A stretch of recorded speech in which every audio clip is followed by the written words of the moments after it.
Hi friends, కాకరకాయ చెట్టు చూడండి. ఈరోజు కాకరకాయలు తీసుకుందాము. యాక్చువల్గా 1.5 ఇయర్ నుంచి అసలు కాకరకాయ రావట్లేవు. మాకు అంతకుముందు బాగా వచ్చేవి. పెట్టిన కొన్ని రోజులే చెట్టు పెరుగుతుంది, తర్వాత అది పెరగట్లేదు.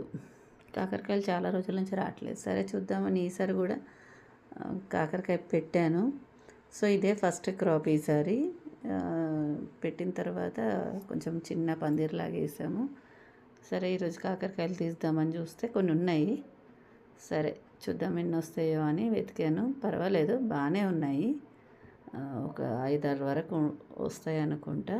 సో మీకు కూడా ప్లేస్ ఉంటే కాకరకాయ చెట్టు పెట్టుకోండి. కాకరకాయ చెట్టు యాక్చువల్గా చాలా తొందరగా పెరుగుతుంది. అండ్ మనం ఏం మందులు ఇయ్యం కాబట్టి చాలా హెల్దీ కూడా. సర్వరోగ నివారిణి అని కూడా అంటారు కదా కాకరకాయని. సో ప్రతి ఇంట్లో ఖచ్చితంగా కాకరకాయ చెట్టు ఉంటే మంచిది.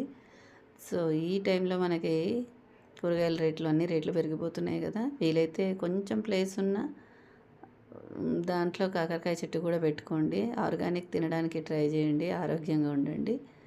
ఇది ఒక పాట్లో పెట్టేటప్పుడు ఆ పాట్లో వేరేది కూడా పెట్టుకొని కూడా కాకరకాయ చెట్టు పెట్టుకోవచ్చు. ఎందుకంటే ఇది లో మెయింటెనెన్స్. సో మనం పెద్దగా మెయింటైన్ చేయాల్సిన అవసరం లేదు. పెద్దగా ఎరువులు అవన్నీ వేయకపోయినా కూడా దాదాపు ఇది పెరుగుతుంది. మనం ఇంకో చెట్టు కూడా అదే పాట్లో ఉందంటే వాటికి ఎట్లాగో ఎరువులు వేస్తాము. Okay, thank you all.